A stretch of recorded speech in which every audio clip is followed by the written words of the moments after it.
Hello guys, welcome to this week's tutorial, and this is going to be split into two different videos. The first one we're going to look at some file types, alright, so let's jump straight into it. This first file type we're going to look at is an ALS. Okay, so that's an Ableton Live set. This one is called test because the session is called test at the minute. And if we open this disclosure triangle down here, we see the two different tracks that are in the session, audio and MIDI, and disclosure triangle opened on the track gives us the two different clips that are in there, 1 and 2. Okay, so the handy thing with the Ableton Live browser is if I just nip over to where I normally keep all of my Ableton files, is that we can use these ALS files. If I choose this one, for example, just give it a few seconds to think about it, to merge. Okay, so I've clicked and dragged that ALS and we can merge that with this test session that we've already got. Just drop that in there.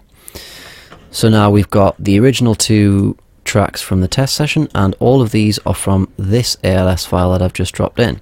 So we've got all the tracks and the clips within the tracks as well. And notice that not only that, but we've got devices within tracks as well. So we get tracks, clips and devices on tracks. Okay, so that's pretty cool. We can drop ALS files into sessions.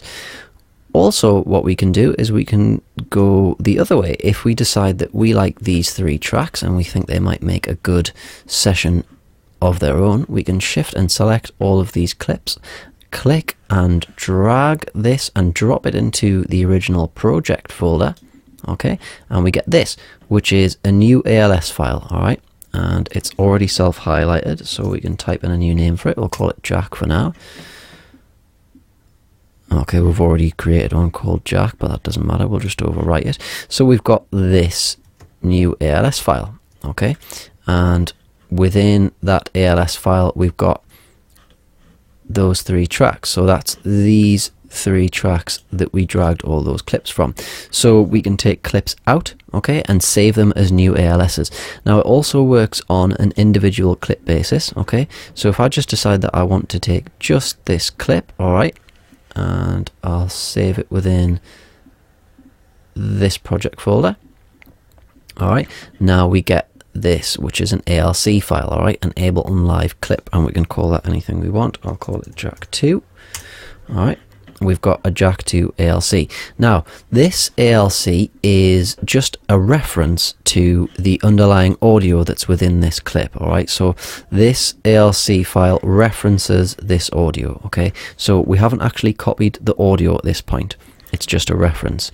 If we decide that we do want to copy the audio, we can go into our library tab in the preferences, okay, and this option is collect files and export. At the minute it's on never. If we change this to ask, and I'll just repeat this operation, I'll use a different clip this time.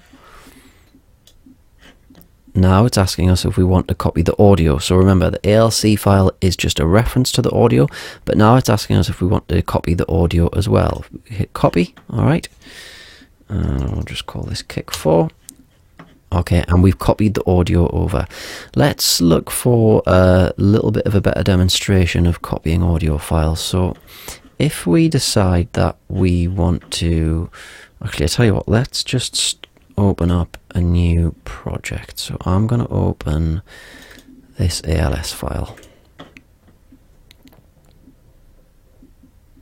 Come on, come on, come on. All right, so this is a previous project with this name, and it's housed within a project folder. I'll tell you what, let's have a look at this in the Finder. It might make a bit more sense. Okay, so here's our project folder. Within the project folder, we've got 3 ALS files, which all share a samples folder. Okay, so that's 3 Ableton Live sets, all sharing samples. I'll head back over to Ableton Live. Okay, so if I decide at some point that I want to save a different version, so I'll save this as Tuesday. All right, it's going to save this ALS file within this project folder. Okay, so there's Tuesday, all right, and it's still sharing the samples folder with all those other ALS files. Now, if I want to save it somewhere else, for example, I'll save it to the desktop. and we'll leave it called Tuesday. If we just nip over to the desktop. Okay, so here's the Tuesday project that we just saved, but notice, Tuesday project, so project folder, Ableton Live set, but no samples folder, alright, because it's still sharing the samples folder, this samples folder, with all these other Ableton Live set, which is within a different project folder. That's not necessarily a bad thing until you move the project to a different computer and you're knackered because you don't have any of your samples. So what you need to do in those circumstances is select collect all and save. This gives you the option of which files to save. I always just press yes for all of them, okay? So this is Ableton Live copying all of the audio from this samples folder, okay, over to this newly created samples folder, alright, which relates to this project folder which we saved to the desktop before. So now we've got project folder, Ableton Live set, and a samples folder as well. Okay, so always good to do if you're going to move projects around. So we've looked at ALSs, Ableton Live sets. Remember, they're these folders which contain references to each individual track, okay? And we've looked at ALCs as well, which is a reference to individual clips. Now then, the last file type I want to look at is ASDs. So let me open up, that's a little bit messy, but we'll see if we can go with this one anyway. We'll open this one up, this ALS file, and see what it looks like. Okay, so I'll stop all clips for now. Let's just focus on, let's have a look at this one, see what this sounds like.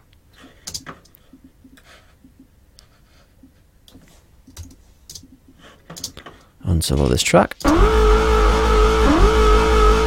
Alright, nice one. Okay, so we've got this, which is called Hoover 1. Okay, and let's see if we can find it in the browser. So this is just a right click, show in browser.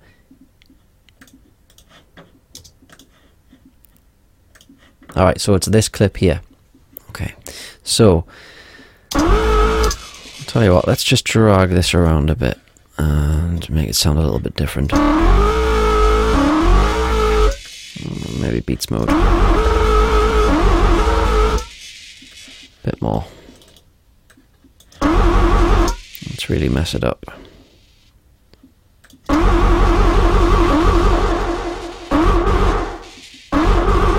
Alright, cool. Okay, so this is our audio clip. Alright, we've put some warp markers in and decided that we want to stretch it out quite a lot. We right clicked before to show in browser, and we can also right click within the browser and show in Finder. So here's the raw audio clip, and it's also got this ASD file.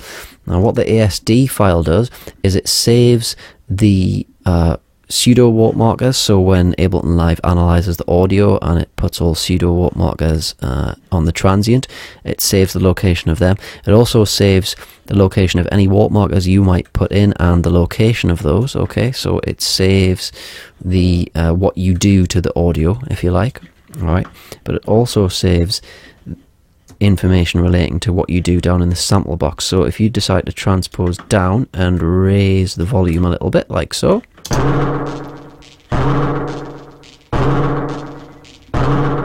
Okay, so if you decide that you want that to save like that, hit save in the sample box, and then every time you drag this clip in from the browser, it's going to keep those settings. Alright. Now then, what if we were to accidentally get rid of this ASD file? Let's move it to the trash, and then empty the trash, remove all items. Okay, and let's just start a new project to try and demonstrate this.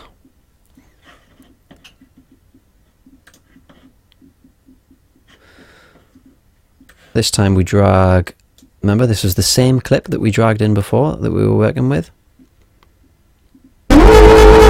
Alright, it changed everything. So remember that we sort of had something a little bit like this going on with, you know, it was a little bit like that, wasn't it, where we had a loop there, and then also we had some different transpose information and volume information. All of that went because we deleted the ASD file. So important thing to remember, don't delete your ASD files.